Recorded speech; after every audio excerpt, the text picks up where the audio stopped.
बाबा ने कहा, मीठे बच्चे, तुम महान सौभाग्यशाली हो, क्योंकि तुम्हें भगवान वह पढ़ाई पढ़ाते हैं जो अब तक किसी ऋषि मुनि ने भी नहीं पढ़ी। बाबा ने कहा, बहुत नशे की बात है कि तुम महान सौभाग्यशाली हो, क्योंकि तुम्हें भगवान वह पढ़ाई पढ़ाते हैं जो अब तक किसी ऋषि मुनि ने भी नहीं पढ़ी है। प्रश्न, ड्रामा की कौन सी भावी तुम बच्चे जानते हो? दुनिया के मनुष्य नहीं। ड्रामा की कौन सी भावी तुम बच्चे जानते हो? दुनिया के मनुष्य नहीं। उत्तर, तुम जानते हो, इस रुद्र ज्ञान यज्ञ से विनाश ज्वाला प्रज्वलित हुई। अब सारी पुरानी दुनिया इसमें स्वाहा हो जाएगी।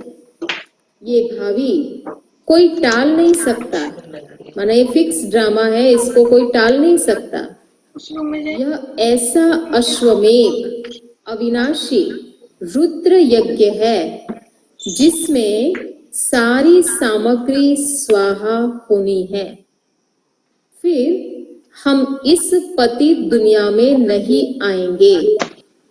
इसे ईश्वर की भावी नहीं, ड्रामा की भावी कहेंगे।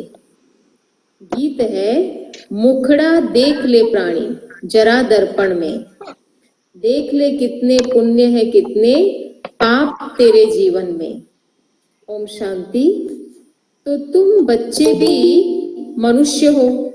ये मनुष्यों की सृष्टि है ना, ये तो मनुष्यों की सृष्टि है। इस समय तुम ब्राह्मण धर्म के मनुष्य। बाप शिक्षा देते हैं आत्माओं को अभी अपने स्वधर्म का पता है कि हम आत्मा इस शरीर को चलाने वाली है। आत्मा का यह रथ है। जैसे बाप इस रथ पर आकर सवार हुए हैं ना, तुम्हारी आत्मा भी इस रथ पर सवार है।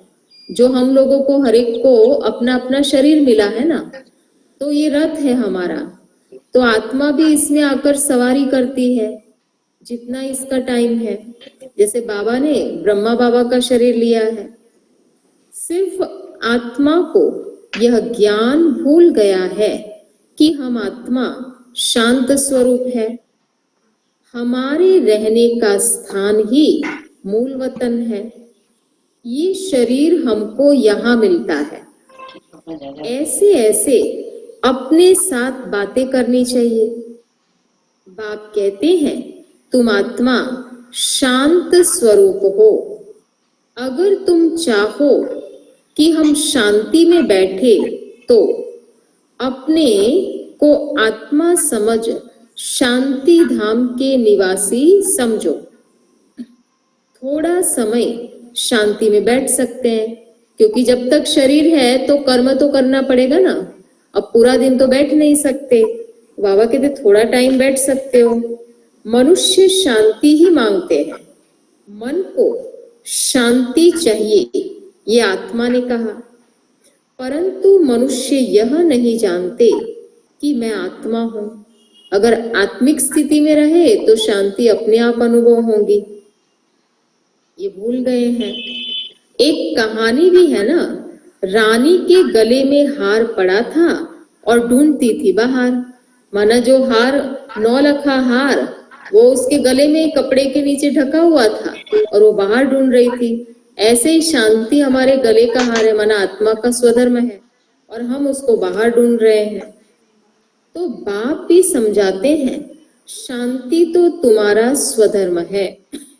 बच्चों ने समझा है कि हम आत्माएं शांत स्वरूप है। यहाँ आई है पार्ट बजाने। इन ऑर्गन से डिटैच हो जाते हैं। आत्मा शांत, अच्छा, इस ऑर्गन से डिटैच हो जाते हैं तो आत्मा शांत है। आत्मा अपने स्वधर्म शांति में जितना चाहे उतना बैठ सकती है। चाहे हम इस शरीर से काम करें या शांत, तो शांत में बैठ जाओ। अच्छा, चाहो कि हम इस शरीर से काम ना करें तो शांत में बैठ जाओ। ये है सच्ची शांति। इसको तुम ढूंढते नहीं। अब तो तुम्हारा स्वधर्म ही शांति है, अब हमें ढूंढने की जरूरत नहीं है। तो अभी यहाँ पाठ बजा रहे हो, बाप द्वारा हमको मालूम पड़ा है। हमने सूर्यवंशी राजा व प्रजा, हमने 84 जन्मों का पाठ बजाया। इन 84 जन्मों के चक्र का कोई को भी पता नहीं है, सिर्फ तुम बच्चे ही समझते हो। पहले हम सूर्यवंशी राजा व प्रजा थे, फिर सूर्यवंशी से चंद्रवंशी, सो वैश्यवंशी, सो शूद्रवंशी बने। अब फिर से हमको सूर्यवंशी बनना है। तुम बच्चे सृष्टि के आदि मध्य अंत को भी जान गए हो। तुम कितने सौभाग्यशाली हो। बाप तो यथार्थ बात समझाते हैं। ये है ही सतगति मार्ग। यह समझाना है कि सर्व का सदगति दाता एक है। अभी जान गए हो कि हमको बाबा आकर 21 जन्मों के लिए सदगति प्राप्त करा रहे हैं। बाहर वाले मनुष्य इन बातों को जानते ही नहीं है। तुम ब्रह्मा कुमार कुमारियां ही जानते हो। कोई पूछते हैं तुम बीके क्या जानते हो? परीक्षा तो होनी चाहिए ना। हाँ, बाबा कहते तुम्हारी परीक्षा तो होनी चाहिए ना। तो कोई पूछ सकता है कि तुम बीके क्या जानते हो, तो परीक्षा तो होनी चाहिए कि ब्राह्मण व ब्राह्मणी है व नहीं। अगर तुम ब्रह्मा के बच्चे हो तो सृष्टि चक्र को जरूर जानते होंगे। पाप रचयिता को जानते हो। ऋषि मुनि आदि तो रचता और रचना को जानते ही नहीं, तो गोया नास्तिक ठहरे। तुम भी पहले नास्तिक थे। तुम भी रचयिता बाप और रचना के आदि मध्य अंत को जानते नहीं थे। स्कूल में पहले अनपढ़ ही तो जाते हैं ना, फिर कहेंगे ये स्कूल में पढ़ा हुआ है। अभी तुम हो ईश्वरीय पढ़ाई में। परम पिता परमात्मा तुमको पढ़ा रहे हैं, तो ये बुद्धि में समझना चाहिए। रचयिता तो एक शिव बाबा ही है।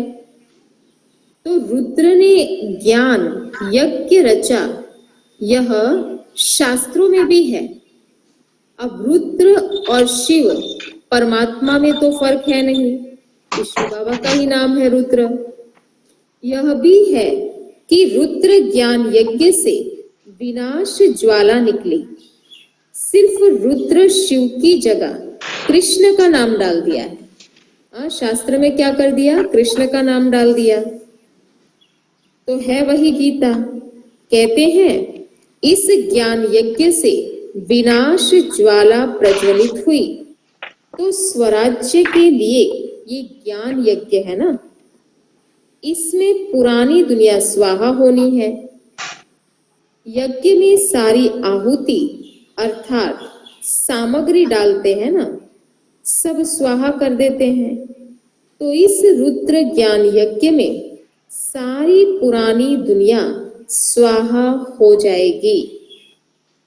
तुम अब राजयोग सीख रहे हो।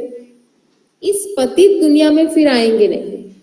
यहाँ से हम जाएंगे परम धाम, फिर परम धाम से सतयुग में आएंगे। तो बाबा कहते पतित दुनिया में तो नहीं आएंगे, तो तुम यहाँ आएंगे नहीं। ये दुनिया फिर खत्म हो जाएगी। तुम जानते हो नेचुरल कैलेमिटीज आदि सब होंगी। ये सारी नॉलेज तुम्हारी बुद्धि में बैठनी चाहिए। शिव बाबा कहते हैं मेरी बुद्धि में ही सारा ज्ञान है। बाप सत है, चैतन्य है, ज्ञान का सागर है। सृष्टि के आदि मध्य अंत को जानते हैं।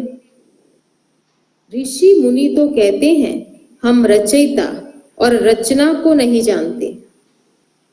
तुमसे कोई पूछेंगे तुमको क्या मिलता है, तो बोलो जिसको बड़े बड़े ऋषि मुनि आदि कहते थे कि हम रचयिता और रचना के आदि मध्य अंत को नहीं जानते, सो हम जानते हैं।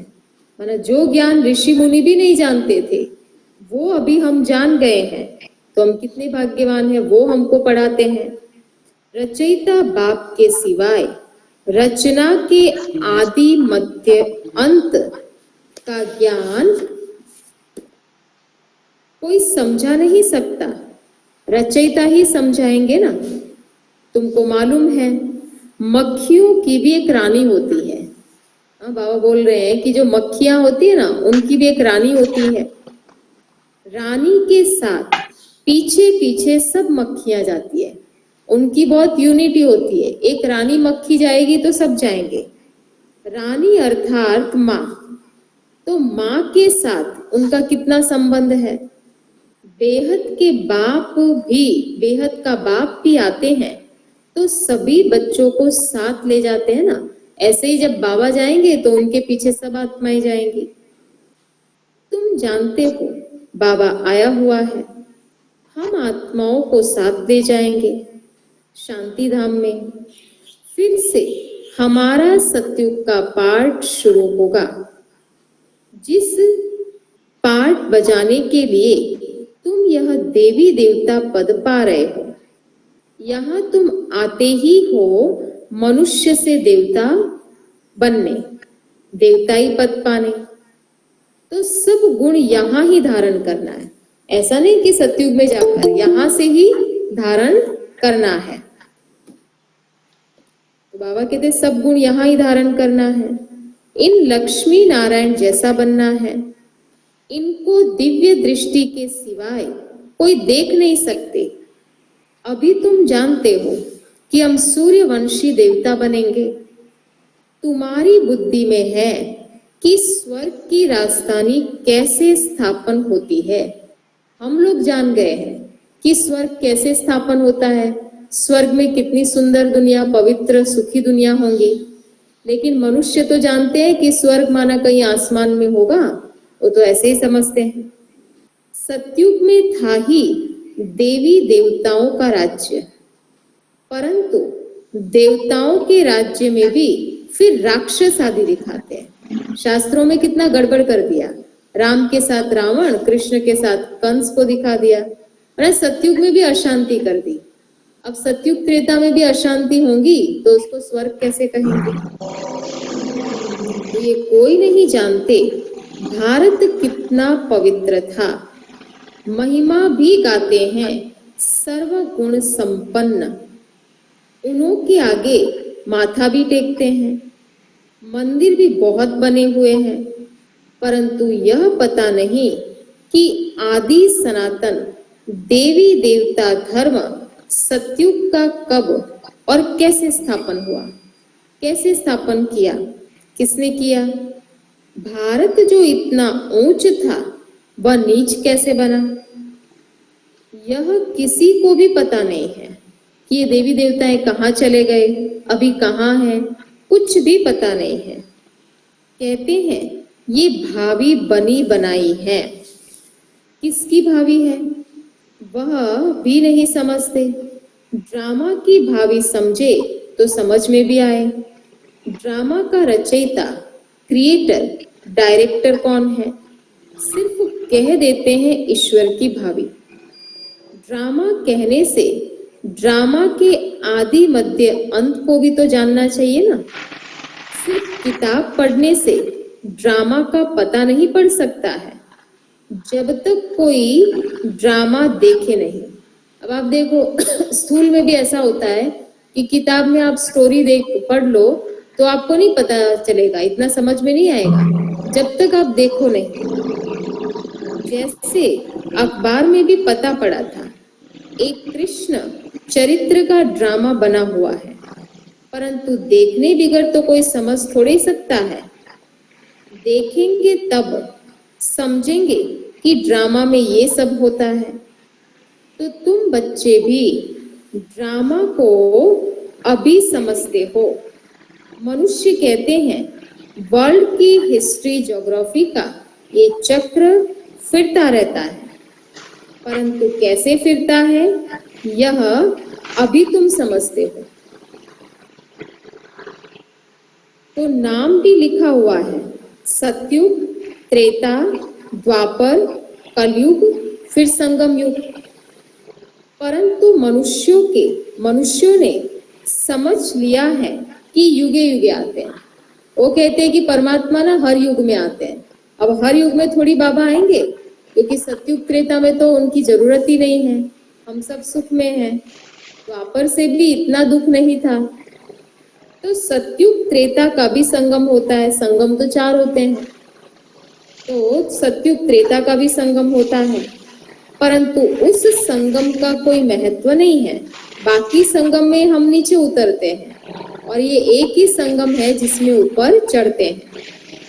परंतु मनुष्यों ने समझ लिया कि युगे युगे आते हैं, तो सतयुग त्रेता का भी संगम होता है।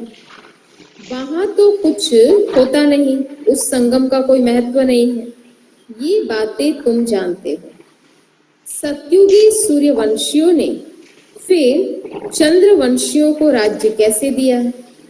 ऐसे नहीं कि चंद्रवंशियों ने कोई सूर्यवंशियों पर जीत पाई। अब ऐसा तो नहीं होगा कि चंद्रवंशी जो राम सीता है उन्होंने लड़ाई करके कोई जीत पा करके राज्य लिया, नहीं। जो चंद्रवंशी का राज्य होता है, जब चंद्रवंशी का राज्य होता है तो सूर्यवंशी राजा रानी उनको राज्य भाग्य का तिलक देकर तख्त पर बिठा देते हैं। जैसे होता है ना कि जब बाप की उम्र हो जाए तो बाप क्या करते हैं कि बच्चे का राज्य तिलक कर देते हैं और बच्चे को गद्दी पर बिठा देते हैं। तो ऐसे ही वहां एक राजा दूसरे राजा को बिठाता है। राजा राम और रानी सीता का टाइटल मिलता है, तो किसने दिया? कहेंगे सूर्यवंशियों ने ट्रांसफर किया। अब तुम राज्य करो। जो सीन तुम बच्चों ने साक्षात्कार में भी देखी है, बाबा ने सब कुछ साक्षात्कार भी कराया है। बाकी कोई लड़ाई आदि नहीं लगती है। ऐसा नहीं है कि लड़ाई से राज्य लेते हैं, तो लड़ाई नहीं लगती है। जैसे किसी को राजाई दी जाती है वैसे देते हैं, उनको सिंहासन पर बिठाते हैं और बहुत अच्छा उत्सव करते हैं, उनको सिंहासन पर बिठाते हैं, उनके पैर आदि धोकर उनको राज्य तिलक देते हैं, बहुत सम्मान देते हैं और सम्मान से उनको फिर बिठाते हैं। राज्य तिलक जैसे वो होता है ना, राज्य तिलक का उत्सव जो होता है, तो वहां कोई गुरु गोसाई आदि तो है नहीं। अब तुम बच्चों की बुद्धि में है कि हम दैवी स्वभाव वाले बन रहे हैं। सूर्यवंशी चंद्रवंशी राज्य में हम कितने सुखी थे। बाबा हमको दुख से निकाल अब सुख में ले जाते हैं, और कोई सुखी बना न सके। साधु लोग खुद भी चाहते हैं कि हम शांति धाम में जाए, तो बाप कहते हैं मैं इन साधुओं आदि का भी उद्धार कर सबको शांति धाम में ले जाता हूँ। बाबा तो सबको महाकाल है ना, तो सबको ले जाने आया है, तो सबका उद्धार करेगा। सन्यासी तो आते ही द्वापर में है। स्वर्ग में हम देवताएं ही रहते हैं, वहां भी सेक्शन अलग अलग होते हैं ना, सूर्यवंशियों का अलग, चंद्रवंशियों का अलग, फिर बाद में इस्लामी, बौद्धि, सन्यासी आदि जो भी आते हैं, सबका सेक्शन अलग अलग बना हुआ है। परम धाम में आप लोग देखो कि सबका अलग अलग सेक्शन बना हुआ है। जब हम राज्य करते थे तो दूसरा कोई नहीं था। जब देवी देवताओं का राज्य था तो एक ही राज्य था, फिर दूसरा कोई राज्य नहीं था। मूल वतन में भी ऐसी माला नंबरवार बनी हुई है। आदि सनातन देवी देवता धर्म वालों की है पहली बिरादरी, पहला जो वंश है वो देवी देवताओं का है। फिर और बिरादरियां निकलती है। यह बिरादरी बड़े ते बड़ी और दूसरे जो धर्म स्थापक आते हैं सब उनसे ही निकले हुए हैं। मेन तो देवी देवता धर्म है ना, जो मेन जो वो है, और फिर उससे दूसरे धर्म निकले हुए हैं। तुम कहेंगे इस्लामियों की है सेकंड नंबर बिरादरी, फिर बौद्धियों की थर्ड नंबर, हम है फर्स्ट। बाकी हद की और छोटे छोटे तो लाखों होंगे। यहाँ तो बाकी तो और छोटे मोटे धर्म तो बहुत है ना, बाबा कहते लाखों होंगे। तो यहाँ तो मुख्य है 4 बिरादरियां। पहले पहले हम आते हैं, फिर इस्लामी, बौद्धी, क्रिश्चियन आदि आते हैं। तो अभी हम नीचे गिर गए हैं। इसको ही 84 जन्म ले पाठ बजाना है। जो अभी तो हमको ही 84 जन्म ले पाठ बजाना पड़ता है। जो अभी लास्ट में है वही फिर फर्स्ट में होंगे। अभी हम लास्ट में है, फिर फर्स्ट में होंगे। देवी देवताएं अब पतित होने के कारण अपने को देवी देवता तो कहला नहीं सकते हैं। तो देवताओं को तो पूछते हैं। इससे सिद्ध है कि उन्होंने बिरादरी के हैं जो देवी देवताओं की पूजा करते हैं। तो इसका मतलब बाबा कहते हैं वो देवी देवता धर्म के हैं। इसलिए बाबा कहते हैं कि जो मेरे पुजारी हैं उनको ये ज्ञान दो, जल्दी समझेंगे। तो देवी देवताएं अब पतित होने के कारण अपने को देवी देवता कहला नहीं सकते। देवताओं को तो पूछते हैं। इससे सिद्ध है कि उन्हों की बिरादरी है। सिख लोग गुरु नानक को मानते हैं तो उनकी बिरादरी के हैं। सतयुग में पहला नंबर हमारी बिरादरी है। बिरादरी माना वंश। तो उनसे ऊंच बिरादरी और कोई होती नहीं है। बाबा कहते देवी देवताओं से ऊंच और कोई होती नहीं है। हम ऊंचे ते ऊंच बिरादरी वाले हैं। हम सबसे जास्ती सुख भोगते हैं। फिर वही कंगाल भी बनते हैं। जो सबसे ज्यादा सुखी थे, धनवान थे, देवी देवताएं भरपूर थे, वही सबसे ज्यादा फिर गिरावट में भी आते हैं। फिर वही कंगाल बनते हैं। सबसे जास्ती दुखी यह है। कर्जा भी यह लेते रहते हैं। माना देवी देवता धर्म की आत्माएं बाबा कहते दुखी भी हो गई है। अनेक जो है वो कर्जा भी लेते रहते हैं। कितने साहूकार थे, अभी कितने गरीब है। वैसे भी देखो भारत को भी, भारत कितना साहूकार था ना, कितना धनवान था। अभी भारत को सबसे कर्जा लेना पड़ता है, दूसरे सभी देशों से लेना पड़ता है। तो अभी कितने गरीब हैं, सब कुछ गवा बैठे हैं। ये है ही दुख धाम। अब बाप फिर तुमको सुख धाम का मालिक बनाते हैं। बाकी तो सब चले जाएंगे शांति धाम। आधा कल्प तुम सुख भोगते हो तो बाकी सब शांति में रहते हैं।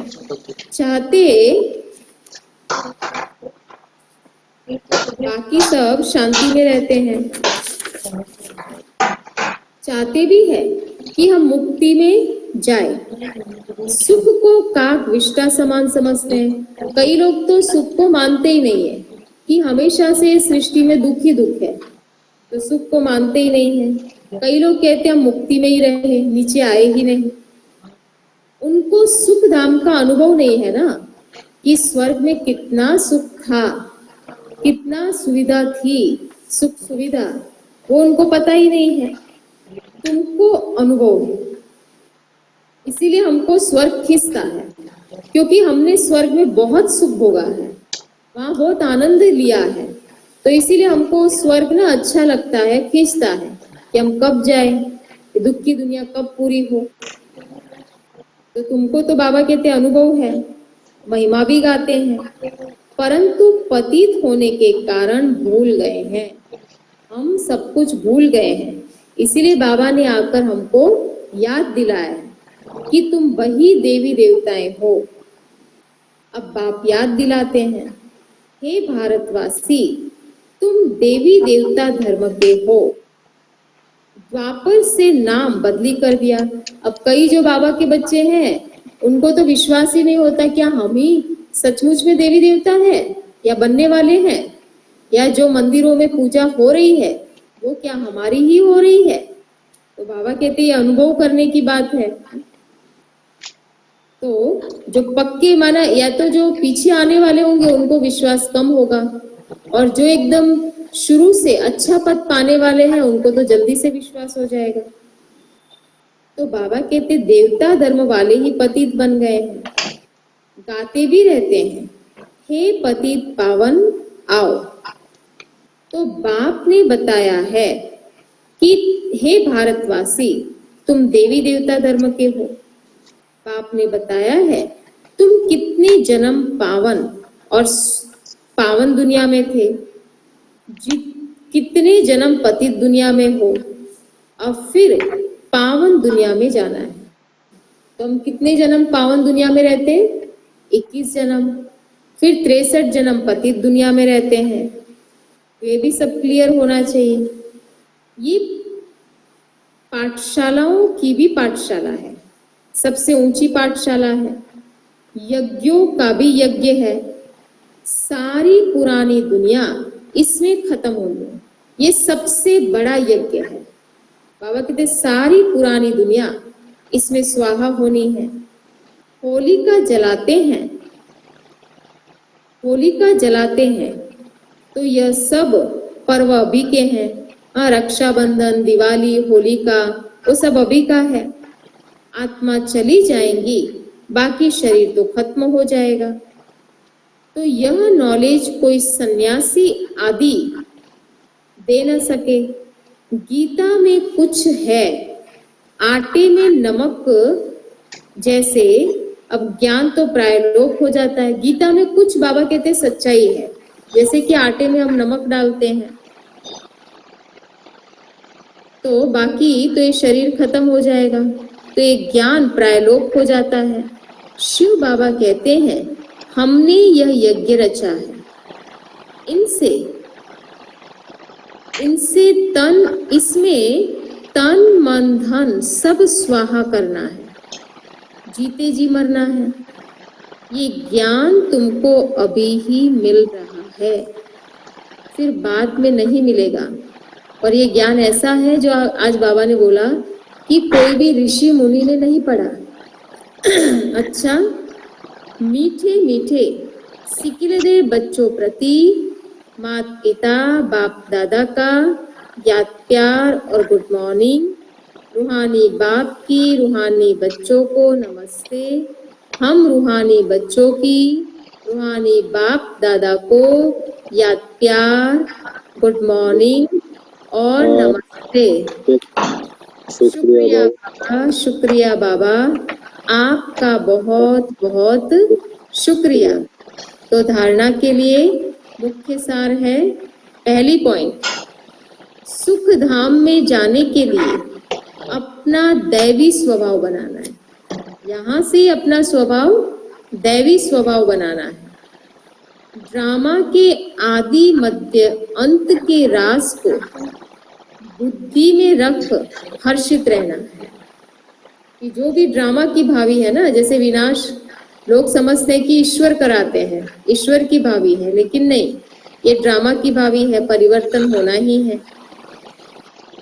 तो ड्रामा के आदि मध्य अंत के राज को बुद्धि में रख हर्षित रहना है। सबको यही राज समझाना है। फिर सेकंड पॉइंट, स्वराज्य लेने के लिए इस बेहद यज्ञ में जीते जी अपना तन मन धन सब स्वाहा करना है। सब कुछ नई दुनिया के लिए ट्रांसफर कर देना है। अपना सब कुछ सफल कर देना है। वरदान, सर्व आत्माओं पर स्नेह का राज्य करने वाले विश्व राज्य अधिकारी भव। सर्व आत्माओं पर स्नेह का राज्य करने वाले विश्व राज्य अधिकारी भव। पहले तो सबके ऊपर, सबके दिलों पर राज्य करना है। जो बच्चे वर्तमान समय सर्व आत्माओं के दिल पर स्नेह का राज्य करते हैं, वही भविष्य में विश्व राज्य का अधिकार प्राप्त करते हैं। तो अभी किसी पर ऑर्डर नहीं चलाना है। अभी से विश्व महाराजन नहीं बनना है। अभी विश्व सेवाधारी बनना है। बाबा कहते हैं अभी तो सेवाधारी बनना है, विश्व सेवाधारी। स्नेह देना है। देखना है कि अपने भविष्य के खाते में स्नेह कितना जमा किया है। विश्व महाराजन बनने के लिए सिर्फ ज्ञानदाता नहीं बनना है, उसके लिए सबको स्नेह अर्थात सहयोग दो।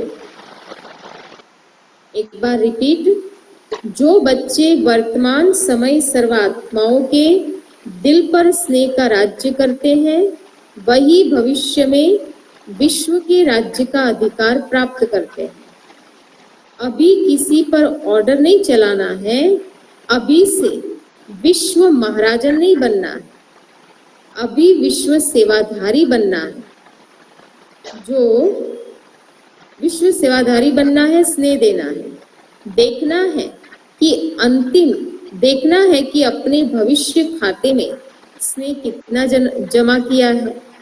विश्व महाराजन बनने के लिए सिर्फ ज्ञानदाता नहीं, इसके लिए सबको स्नेह अर्थात सहयोग दो।